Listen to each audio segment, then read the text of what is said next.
ڈرامے کی next episode میں آپ لوگ دیکھیں گے کہ الماس کی تمام تر اولاد کے ساتھ اتنا برا ہو گیا، لیکن پھر بھی الماس کو نہ تو اپنے کسی گناہ کا احساس ہے اور نہ ہی وہ اپنی کسی غلطی کو ماننے کے لیے تیار ہے۔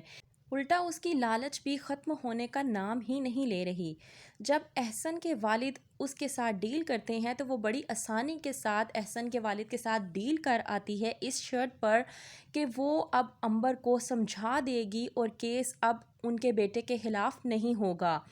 آ کر نیہا سے کہتی ہے کہ اپنے شوہر عاصم کو کل تم پیشی پہ نہیں جانے دو گی، اگر تم نے کچھ ایسا کرنے دیا تو تمہارے ساتھ اچھا نہیں ہوگا، یاد رکھنا کل کا دن چڑھنے کے ساتھ ہی تم اس گھر سے نکل جاؤ گی۔ نیہا اپنی ساس الماس کو سمجھانے کی کوشش کرتی ہے اور کہتی ہے کہ نیہا،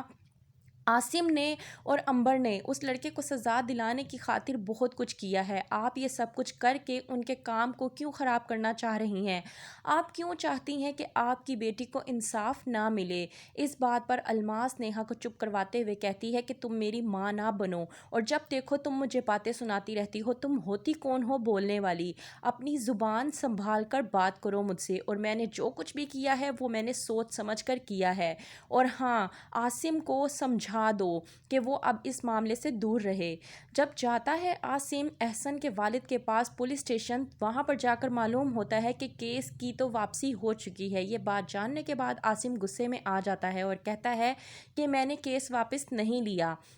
تو آپ کس شرط کی بنا پر کہہ سکتے ہیں کہ کیس ختم کیا جا رہا ہے؟ وہیں پر احسن کے والد وہ ڈاکومنٹ نکال کر عاصم کو دکھاتے ہیں جن پر ان کی ماں سائن کر کے گئی تھی اور یہ کہہ کر گئی تھی کہ اب اس کیس کے ساتھ ان کی کسی بھی فیملی کا کوئی بھی تعلق واسطہ نہیں ہوگا۔ عاصم دیکھنے کے بعد بہت زیادہ حیران و پریشان ہو کر رہ جاتا ہے اور سوچ میں پڑ جاتا ہے کہ آخر کار اس کی ماں یہ سب کچھ بھی کر سکتی ہے، اس بات کا اندازہ اسے نہیں تھا۔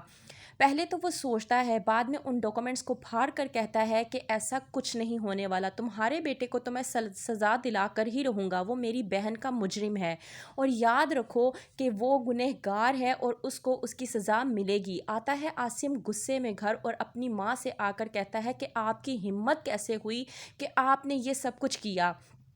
الماس اپنے بیٹے عاصم کو چپ کروانے کی کوشش کرتی ہے اور کہتی ہے کہ میری بات کو سمجھنے کی کوشش کرو، لیکن عاصم بہت زیادہ غصے میں ہوتا ہے اور الماس کی ایک بھی بات سننے کو تیار نہیں ہوتا۔ الماس کو لگتا ہے کہ تمام تر بات نیہا نے عاصم سے کہی ہے، لیکن نیہا وہاں پر موجود ہی نہیں تھی۔ کہتی ہے نیہا کہ میں کچھ نہیں جانتی۔ عاصم کہتا ہے کہ میں اسی کے انسان کے منہ سے یہ تمام تر بات سن کر آیا ہوں جس کے ساتھ آپ ڈیل کر کے آئی تھی۔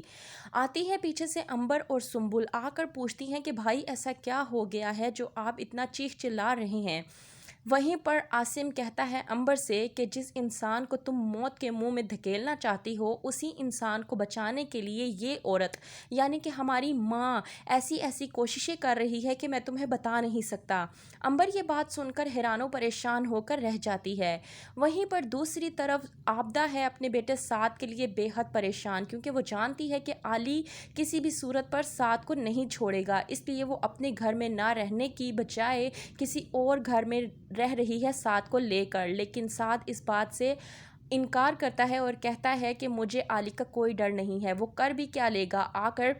مجھ پر بندوق ہی تانے گا تو مرے گا وہی، لیکن علی جو کہ اپنی بہن کا بدلہ لینا چاہتا ہے، کیا کرے گا وہ جب سعد آئے گا اس کے سامنے، اور عنبر کس طرح سے احسن سے اپنا بدلہ لے گی؟ کیا ہوگا آگے کیا نہیں، مزید جاننے کے لیے دیکھتے رہیے ڈرامہ سیریل داؤ، اور ہمارے ساتھ بنے رہنے کے لیے چینل کو ضرور سبسکرائب کریں۔ شکریہ۔